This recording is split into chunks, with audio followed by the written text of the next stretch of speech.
롯데가 최근 2주 동안 보여준 성적은 드라마틱했는데요. 1위에게 스윕승을 거두고 3위에는 위닝 시리즈, 8위에 스윕패, 그리고 5위에 위닝 시리즈를 기록하면서 상위권에 강하고 하위권에 약한 의정 모드를 발동했습니다. 지난주 한화와의 경기에서 다시 무너지는 듯 했지만 NC와의 경기를 통해 반등의 계기를 마련했습니다. 들쭉날쭉한 경기력이 불안 요소이기는 하지만 이제는 다시 치고 올라가야 할 때인데요. 이번 주에 만나는 상대들이 만만치는 않지만 최근 강팀을 상대로 유독 강했던 롯데이기에 기대를 걸어볼 만합니다.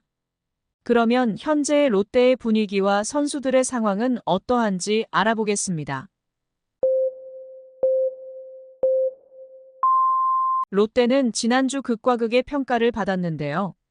최하위를 경쟁하는 한화를 만나 3연전 모두 내주면서 위기 상황에 몰리며 다시 꼴찌로 떨어졌죠.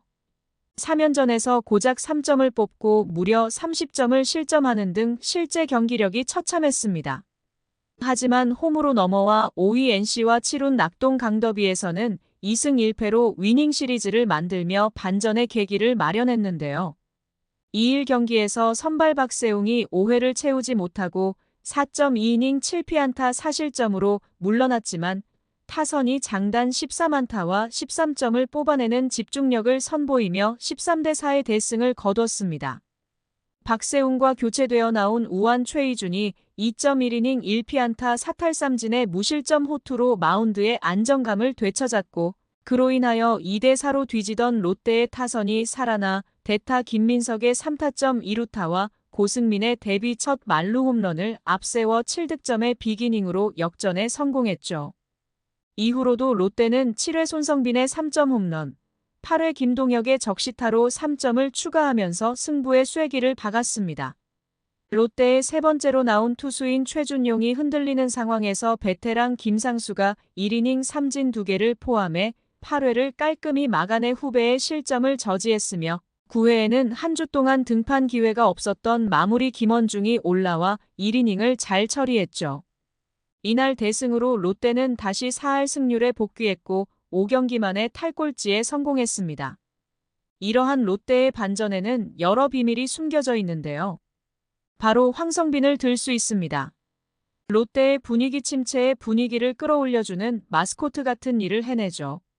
실제로 득점 창출 능력 지수인 RC27 부분에서 12.03을 기록 중입니다. 롯데 타자 중 유일하게 두 자릿수이며 2위인 전준우가 7.34임을 봤을 때 대단한 경기력을 과시하고 있죠. 황성빈은 41경기에 출전하여 타율 3할 5푼 6리와 출루율 0.432를 기록하였는데요. 이러한 성적도 매우 대단하지만 출루 후가 더욱 돋보이는 선수입니다.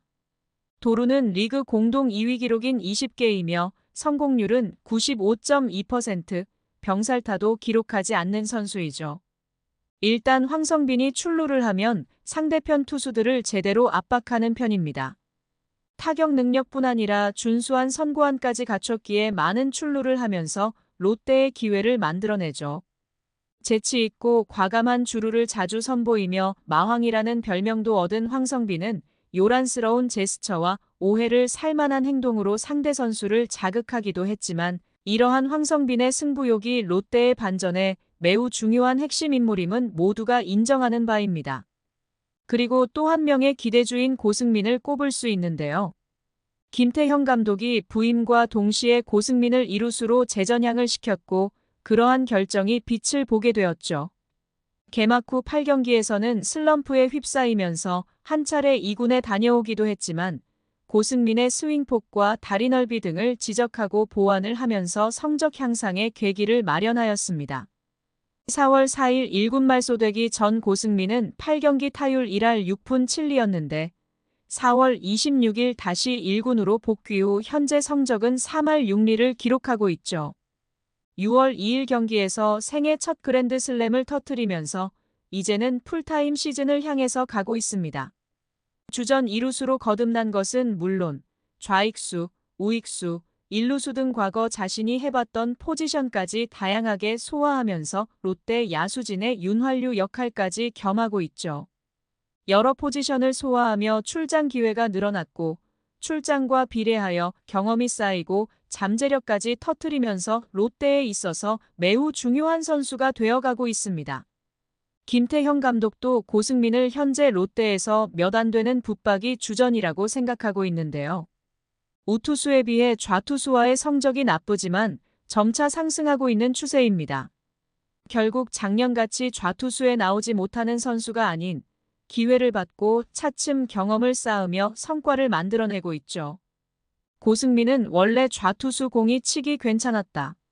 하지만 좌투수에 약하다는 소리를 계속 듣다 보니까 부담을 가졌었고 그래서 더 성과가 안 나왔던 것 같다고 속내를 털어놓기도 했습니다. 현재 김태형 감독 체제 하에서는 플래툰 시스템이 없기에 재능이 있고 성적만 좋다면 우선적인 믿음을 보내며 출전 기회를 보장하죠. 또한 유강남의 성장도 롯데에게는 희망으로 다가오는데요. 유강남은 5월 넷째 주에 출전한 6경기에서 타율 3할 5푼 3리를 기록하였고 이 기간 홈런 공동 1위, 장타율 1위를 기록했습니다. 기아전 스윕승과 삼성전 위닝 시리즈를 거두는데 힘을 보탰고 유강남이 홈런을 때린 경기에서는 모두 롯데가 승리를 했죠. 유강남은 4월 중순까지 출전한 17경기에서 홈런 없이 타율 1할 2푼 1리에 그쳤는데요.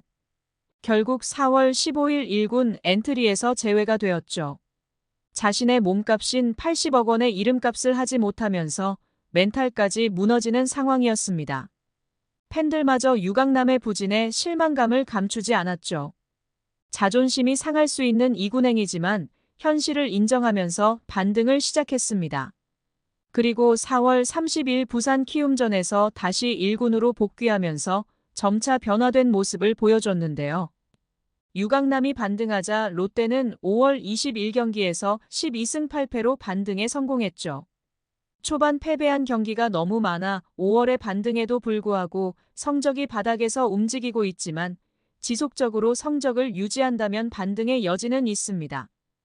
반면 성적이 바닥인 나균안을 2군으로 보냈는데요. 올 시즌 김태형 감독의 성향상 더 이상 봐줄 수 없는 상황이었을 듯합니다. 5월 4경기 평균 자책점 12.33에도 한 번 더 믿고 기회를 줬지만 또 무너졌기에 예고한 대로 조치를 취한 것으로 보이죠. 찰리 반즈의 부상으로 선발 투수진의 공백이 생긴 만큼 어느 정도의 가능성만 보여줬어도 1군에 남을 수 있는 상황이었지만 결국 1군 말소를 당했습니다. 그로 인하여 김강현과 송재영을 1군으로 올렸는데요. 김태형 감독이 불펜 자원을 올린 의도를 생각하면 일단 많은 투수진을 통하여 버티기 모드에 들어섰다고 생각합니다. 일단 김태형 감독은 현재의 성적과 가능성을 위주로 선수를 판단하기 시작했는데요. 그러한 기준으로 팀을 재정비하여 점차 발전 가능성 있는 롯데의 전력을 보여주고 있습니다. 아직 성적이 왔다 갔다 하지만 시즌 초반에 비하면 엄청난 변화가 일어났죠. 6월 4일부터 다시 맞붙는 선두 기아와 SSG의 경기에서 롯데의 선전을 기대합니다. 구독과 좋아요는 영상 제작에 큰 힘이 됩니다.